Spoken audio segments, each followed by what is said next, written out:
mid samaawiya iyo mid bilaadan sameeyaynu kala ka samaawiga ma qaldamo laakiin xeerarka aynu waddanka ku xukunnaaday waa baynu korkii golayaal ahaan waxaa loogu baahan yahay bal at least haddaynu wax kala samayn weyno bal inaynu xeerarkii intaynu dub yar eegno aynu somaliland ku qorno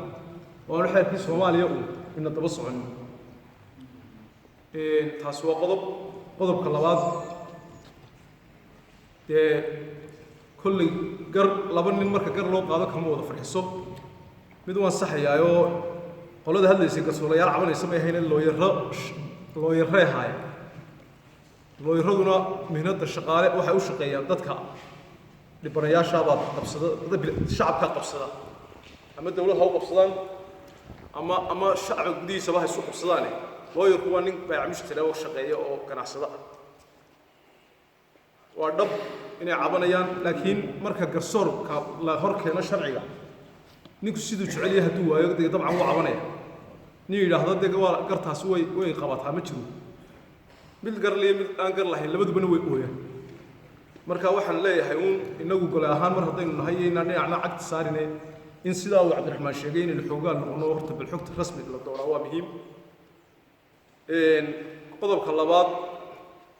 garsoorku wuxuu ka soo aasaasmaa xagga bilayska iyo hoosta waxaan soo jeedinaynaa oo talo ku soo jeedinaynaa in baadhayaasha iyo nidaamkaasina iyaguna dadka yarare jaamacadaha maanta inaynu ku darsanno oo aqoon-yahanka ah oo aynu casriyayno oo sida adduunyadu imika u wadaa waxa weeyaan kiisku marka ugu horreysa ee uu saldhigga soo galo ee OB-ga la geliyo xeer ilaalintuna waa inay ka warhayso oo system isku xidhaa uu jiro marka waxaan leenahay systemkaana aanu guuro oo buugganaynu ka baxno oo dabeetana systemkii electronic ahaa si looga wada socdo kiisku markuu saldhigga OB-ga galo ilaa xeer ilaalinta ilaa garsoorku dabeetana sidaa ay soo socoto cidda saxda ee dabagasha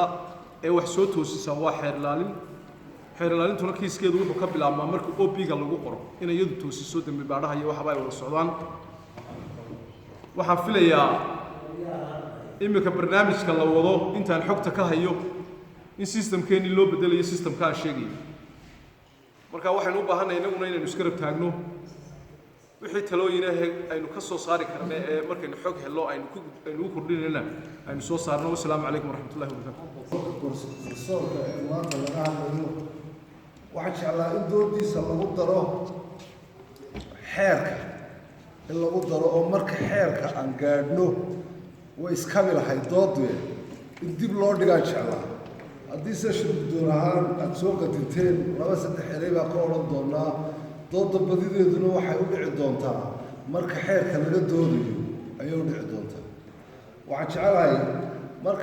anigu waxaan jecelahay marka qodobada noocan arrimaha bulshada laga hadlayo wixii qabsoomay way qabsoomeene maxaa dhiman in la yidhaahdo oo la tilmaamo waxa dhiman si ay bulshada ugu kordhaan wixii dhiman garsoorku wuxuu ka mid yahay meelaha ugu hadimada badan leh ayuu ka mid yahay meelaha ugu hadimada badan leh ayuu ka mid yahay dastuurkuna wuxuu ka dhigay xorriyaddoodiina waxay u qaateen ku takrifalka awoodeed waxaynu u baahannahay marka xeerku inu hor yimaado ee ay doodiisa la galo mudanayaasha